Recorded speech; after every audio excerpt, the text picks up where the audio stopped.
তো গায়ে হলুদ পর্ব হলো, বাসি বিয়ে হলো, তোমরা সবই দেখালাম। এবার হচ্ছে বিদায় বেলা। তো এই দিনটা প্রত্যেক মেয়ের জীবনেই সবারই একবার করে আসে, যে ছোটবেলা থেকে যেই বাড়িতে আমরা মানুষ হলাম সেই বাড়িতে আর কোনো অধিকার রইল না, এখন আমাদের চলে যেতে হবে এই বাড়ি ছেড়ে বাপ শ্বশুর বাড়িতে। খুব খারাপ লাগছে। আর এই নিয়মটা হচ্ছে মায়ের কোলে বসে মারা খাইয়ে দেবে।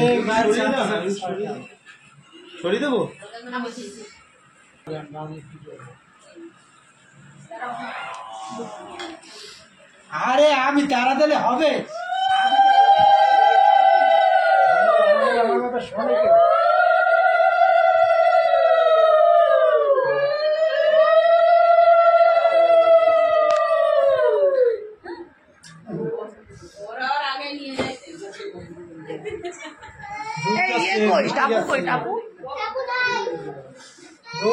খাচ্ছে তুই খাবি? ও তো অফসোস নেই, তো আমার বাড়ির সামনেই তো আছে। হ্যাঁ, তো ভালোই আছে। তো সেটাই বলেছে, ওরা জিজ্ঞাসা করেছে তুই কান্না করবি না, বলে যাচ্ছে তো আমাদের ওখানে। হ্যাঁ, কান্নাকাটি কানে কানে এসে তাই বলে গেল, যেই জিজ্ঞাসা করছে তুই কান্না করবি না, বল দূর আমাদের বাড়ির কাছেই তো যাচ্ছে। এই মিনা, মিনা আবার ওই ওই কান্না কাঁদিস না, বিষম খাবে। ওট ওট, এইটা রিলে ছাড়বো কিন্তু। আসিস না তুই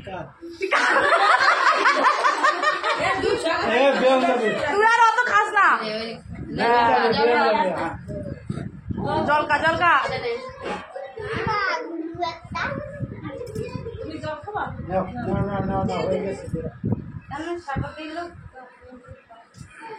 মামা দুধ শরীর নে রোমা।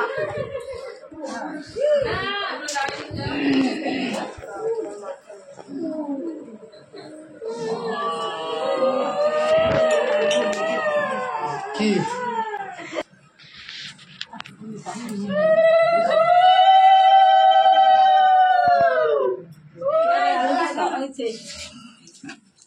তুমি এত সময় কোথায় ছিলা? এত সময় ফোনও করো।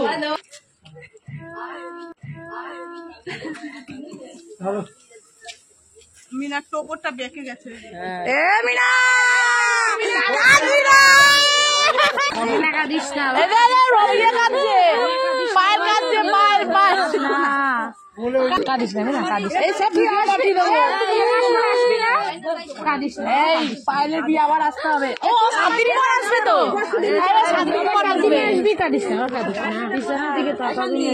ভিডিও কল করবি কালকে, দেখবো আমরা। কি হন ছেলে? ও তাহলে তো জামাই বানিয়েছে, ছেলের জুতো পরেছে। এই ছবি পাঠিয়ে দেবো পরে। হ্যাঁ তো বেরোলো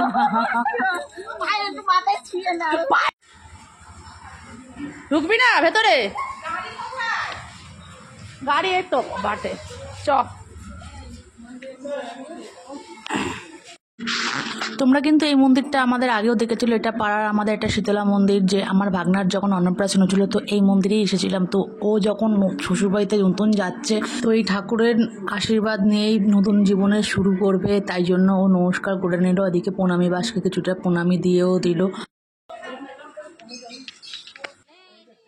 শেষমেশ গাড়ি চলেই এসেছিল, ও যাবে, তাড়াতাড়ি যাবে, কারণ সন্ধে সন্ধে হয়ে এসছে। তখন বাজে হচ্ছে 5:30। ও আবার নিজের ভাই বেটিকে, নিজের ভাইকে জড়িয়ে খুব কান্নাকাটি করতে লাগলো। আর আমাদের মনটাও খুব খারাপ লাগছে, কারণ এর মধ্যেই বিয়ের কতটা দিনের মধ্যে না আরও যেন ঘনিষ্ঠ হয়ে উঠেছিলাম আমি ওর সঙ্গে, তাই জন্য মনটা কিন্তু খুব খারাপ লাগছিল। আর প্রত্যেকটা মেয়ের জীবনে এই দিনটা না একটা কঠিন সময়। আর যাই যেখান থেকে আমরা ছোট হলাম, ছোট থেকে বড় হলাম না, সেইখানটা ছেড়ে চলে যেতে হবে, তার জন্য খুব খারাপ লাগে। আর শেষমেশ বাড়ির সবাইকে ছেড়ে চলে যেতে হলো ওর। তারপরে ওর দাদাকে দেখে খুবই কান্নাকাটি করছিল। তো আমরা যতটা পারছিলাম ওকে বোঝানোর চেষ্টা করছিলাম। এই যে দিনটা জীবনে সবারই আসে। আমারও কান্নার চোখ দিয়ে জল বেরিয়ে গিয়েছিল, কিন্তু কি করব, মেয়ে আফটার বিদায় করতেই হবে। তো আজকের ব্লগটা তোমাদের কেমন লাগলো তোমরা আমাকে কমেন্ট সেকশনে কমেন্ট করে জানাবে। আর প্লিজ ফলো করে দেবে চ্যানেলটাকে।